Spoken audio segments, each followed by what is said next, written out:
Welcome to another edition of Around with Randall, your weekly podcast on making your nonprofit more effective for your community. And here is your host, the CEO and founder of Hallett Philanthropy, Randall Hallett. It's an honor to have you join me, Randall, for this edition of Around with Randall.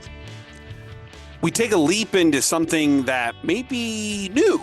I don't think it's controversial, but certainly something to consider when we think about deepening our transformational long-term relationships with our donors. And today we want to spend a little bit of time talking about the idea of creating a feedback loop with people who have already given us money.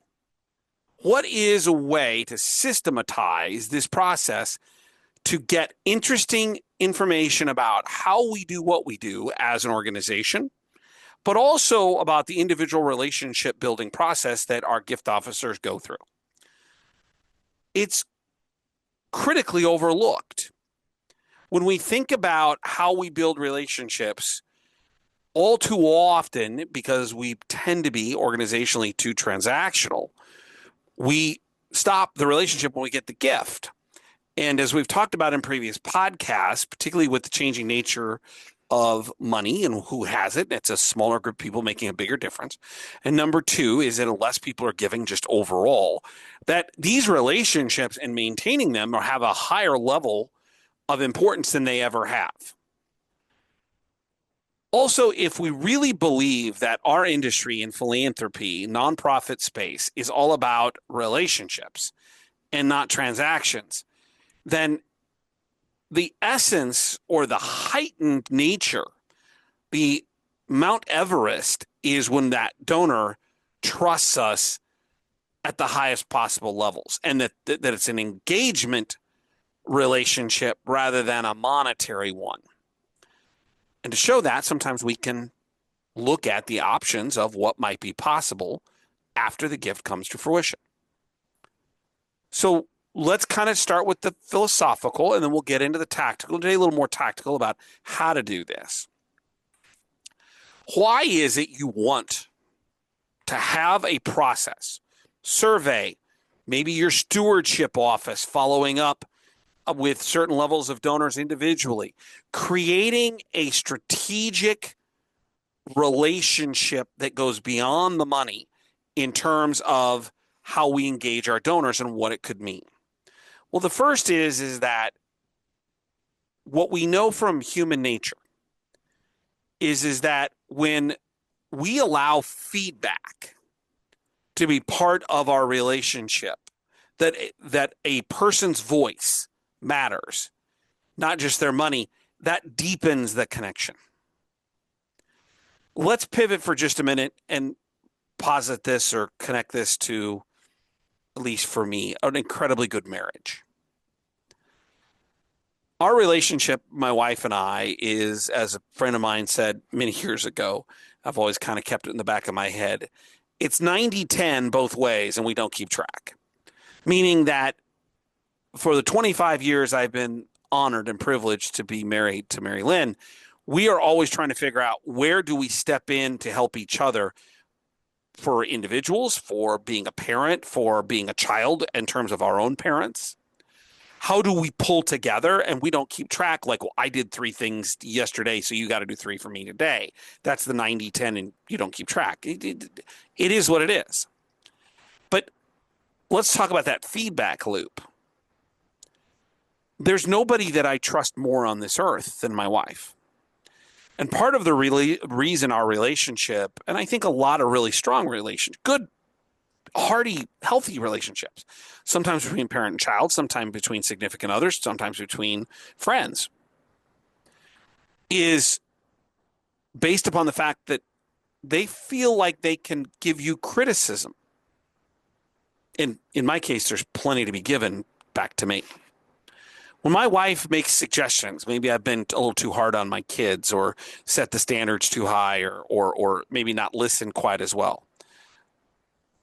While I don't like hearing that, I'm not that benevolent. I've never been offended by it. The relationship deepens when we trust the person so much that we're willing to listen to how they think we could be better.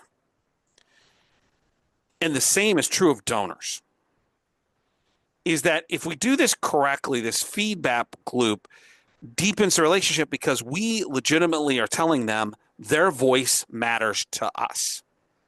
Not just their money, but what we did, how we did it, how did we build the relationship. That is how you get into massive levels of intimate stewardship. Remember what I tend to tell people, not the end of my podcast, but the other thing I tend to tell people. If you ask somebody for money, you'll get advice. If you ask them for advice, you'll get money. So the first thing is that it builds a deeper relationship when we ask for their advice about how we could do what we do better. Number two is that philosophically, if we ask donors what they think about how we built the relationship, what the gift was like, the process, we increase retention and probably upgrade gifts. And here's why. We can listen to a donor's perspective about where the pain points are. Where is it that we limited their options? And this is something I've talked about many times, that we need to talk about more about their passion and less about what we need. And then when we hear about their passion, we connect it back. But the point is that sometimes they can tell us, hey, I wanted to do X and you wanted me to do Y. And while they're close, they aren't the same. Or I assume this because you said that and then it didn't happen. Or a myriad or unlimited number of other things. These pain points can help us be better the next time. And because if we ask the donor's opinion and we are able to adjust, maybe we go from Y to X in the next gift because we have a better strategy about how to build a relationship based on trust at a much higher level. Number three is kind of what I would think of as an internal process improvement review. In small organizations, nonprofits, one person or a small number of people do a lot of different things, and that can cause a lot of holes, a lot of missed things that we tend not to think about until we hear about them. Donors can help us illuminate those. In large organizations, we're dependent on departments or areas that do that independently of maybe the gift officer. Stewardship is a good example. Gift recording is a good example. Well, these internal processes aren't perfect. Are there ways we can improve what we do? Are there ways we can improve how we do what we do? Only when we have someone who's at the end result, the only one that really counts, the donor, to give us that feedback, can we make the corrections. And yet I don't hear a lot of people asking, what did we get wrong in the process? Fourth is what I think of or call risk mitigation. That early donor dissatisfaction before it becomes donor attrition can be critically important to building out better relationships with our constituents. If we're not listening to what they tell us, we get a gift one year, then the second year, and then the third year, they don't give, and we haven't asked why or how they felt that was valued or how the process worked, then at the end of the day, could it be argued that's more our fault on the institutional relationship side, on the nonprofit side? The best example of this is, and I've talked about this a number of times in the different podcasts, is the absolute dissatisfaction my wife and I have when it comes to making philanthropic gifts. We tend to do it at the end of the year because of tax reasons in the business. But we are not writing $1 million checks, but we feel like we're hopefully making a difference. And if they bothered those nonprofits to circle back with me, I was going to say light them up, but really it would be more constructive criticism. That stewardship's important. What'd you use the money for? Could somebody get back to me? And in fact, the one person who has done that is the dean of law school I attended, and he's out asking questions. He's new. What tell me, he actually's done this. He sat down with me, with my wife, and we told him how we felt. We felt like an ATM. Nobody bothers to do anything. And I'm not asking for to change my grades back in law school. There's plenty of room to increase them. I'm just saying it'd be nice to know where the money went. Is anybody going to actually tell me anything other than getting a magazine twice a year? It's changed. So this is all about relationship building, retention and upgrades, internal process improvements, and lastly, risk mitigation. So we're now down to the tactical. How do we do this? So I'm going to break this apart into two kind of pieces. Number one is what to ask. What are the core areas of feedback? And number two, then how to ask. How do we do it? So in the what to ask, you kind of want to break this up into, I think, of four major parts, or at least there are options. The first is acknowledgement and communication. Did we acknowledge your gift in a meaningful way? Did you feel it was timely? Did you feel it was some level of personal? I would argue that if you have a $2,500 donor or a $5,000 donor and sending them an email to say thank you, you would find out, for most who are making gifts at that level, that this is exactly what we're talking about. That's woefully impersonal, not engaging. Were we communicating clearly and aligning with your expectations in that correspondence and in what we send? So you could do this in a way to find out, are you acknowledging multiple levels of someone's need to be appreciated? There's the legal part, the over $250 required to send something. But if they're $5,000, is somebody writing a personal note? Somebody making a phone call? It doesn't take much just to say thank you. So the first is acknowledgement. The second is impact. So post gift and even post tax letter or whatever acknowledgement there is, asking maybe two questions. Do you feel confident that your gift is making a difference? And number two, have we provided you enough information about how your gift was used? We'll get to how to do this in a minute. We're just talking about what to ask. Think about getting feedback on impact that tells us we don't have a connection to donors because they don't understand how the money was used. And if they don't understand it the first time, third time, ninth time they give, do you think they're going to give another time at even a higher level? Are we centering what we do on the donor and the value of the gift, that the impact that it makes, how it's changing lives, and what are the details of that? Now, there'll be some who say, well, we've got $10,000, $1,000 donors. Finding ways to say thank you can be done, whether it's artificial intelligence, creating individualized videos, whether it's group videos. You've got to find a way to find out, is the impact realized? Number three, personal connection and alignment, or how do people line up with the gift officer and or the organization? Two questions. Do you feel more connected to the organization, to our mission, after your gift? Number two, could you share with us what inspired you to give to this specific initiative, to this particular area of need? Do people choose to give to organization in general or to something specific that they're trying to accomplish? Generationally, we know the silent generation, the baby boomers, are more likely to give to the institution and trust them. But we know Generation X, and in particular millennials, are telling us it has to align more often with their personal code, their personal values. So if you're not asking them, donors, why they gave and what the importance was, to figure out, are they more old school, maybe a little bit more like me? Hey, I give to the institution and I trust you, versus the majority who are telling us, no, philanthropy needs to be directly specific and engaging to the level of which I need to feel as if the gift's making a difference and aligns with who I am as a person and the values I have. We're not asking that question. How do we then capture them at higher levels?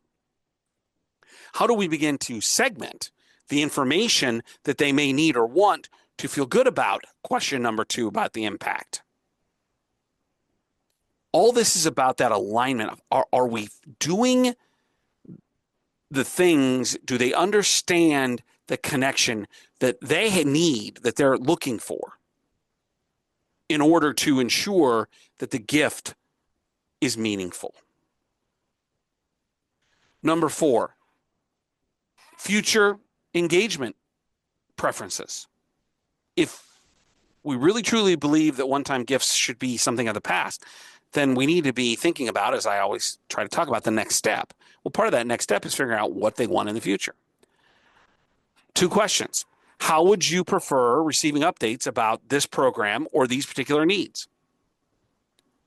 What type of donor experiences or communications are most meaningful to you? Let me give you a personal example. We have recently been a little bit more generous to the Henry Doorly Zoo. And yes, you can Google this, the #1 zoo in the world here in Omaha, Nebraska. People always fight that, but Google it. What's important to us, and I give the zoo credit because we increased some giving and we got a phone call. My wife got the call and she says, just along this line, they started asking about, well, what is it you want that would connect you more to us? And what we said was, we want to see the zoo from the backside, from the inside. Our kids are fascinated by the zoo. How do you feed animals? How do you take care of them? I mean, my kids are at the zoo at least 15 times a year, minimum. They've seen every aspect of the external. And they said, well, we have backstage experiences. Would you like to come a couple times? And my wife leapt at it. Do you think that's going to engage us more or less? Are you asking how this could inform what you do in terms of personalization of the next connection, outreach, experience? How do you deepen that relationship? So what to ask is about acknowledgement and communication. Number 2 is about impact. Number 3 is about connection and alignment. Number 4 is about engagement. What is the most tactical is how to do this. Well, there's 2 ways. Number 1 is personal. So maybe gifts, major gifts, personal gifts, planned gifts. You have a stewardship office, if you have enough people, who make phone calls and they say, I'm calling just to ask questions. And here are the questions we'd like to know more about your experience and what we do. Think about those conversations that come. I think they'd be fascinating. So that's one way. But if we have a lot of donors, then we need to create a more automated process because we can't call every donor. And so maybe below the major gift level or below a certain level of the major gift level, maybe it's some type of survey process. So for major donors above a certain level, it's maybe a senior leader or stewardship office. It's a phone call with these kind of questions. For mid-level and broad-based annual donors, maybe it's a 2 to 4 question survey, 1 question or with a Likert scale, which is the 1 to 7, 7 being best, 1 being the worst, with open comment. All this, by the way, is incredibly cheap. It's a phone call, which is basically free, or using SurveyMonkey or whatever, you can go ahead and have a survey online. It will tell you stuff. I think the other thing that comes from this is framing it correctly. I've used the word survey, and I probably shouldn't have because I actually advocate not calling it a survey. What this is a way in which you can help us be better at what we do, and we want to appreciate your thoughts and find out how we can serve our community better. The goal in all of this is to learn and to improve, not to gather data. Surveys gather data. This is about how can you help us be more effective at what we're trying to do in serving our donors and serving our community through the nonprofit mission. If you really want to elevate, there is a third way, but this is highly intensive. There's nothing to say, particularly with some of the tools that are available in terms of recording and transitioning it to notes, that you can't record or video record conversations. And you can even assign categories, and artificial intelligence is now helping us do this, where we can literally, and I did this in my dissertation work, of where you're looking for segments of the similar kind of concepts or issues or challenges. You can tag them, and then you can analyze those tags for some type of trending. This is incredibly time intensive. But I'll give you an example.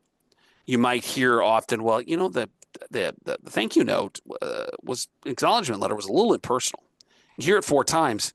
Does that get your infrastructure team to say, maybe we should look at this? So as you look at how to do this, individual conversation, 5 minutes, 10 minutes max. These questions, which we covered about what to ask. For major donors, principal donors, just people that are at the highest level, because you can't get to everybody. Number 2 is creating an online survey that you can be pulling all the time about what people say. Simple, 5 minutes max. And then at the highest level, if you want it in the in-person or over the phone, you could record them with approval to really tag things and begin a process of data collection. So that while I talk about it not being a survey, there is data that can be analyzed.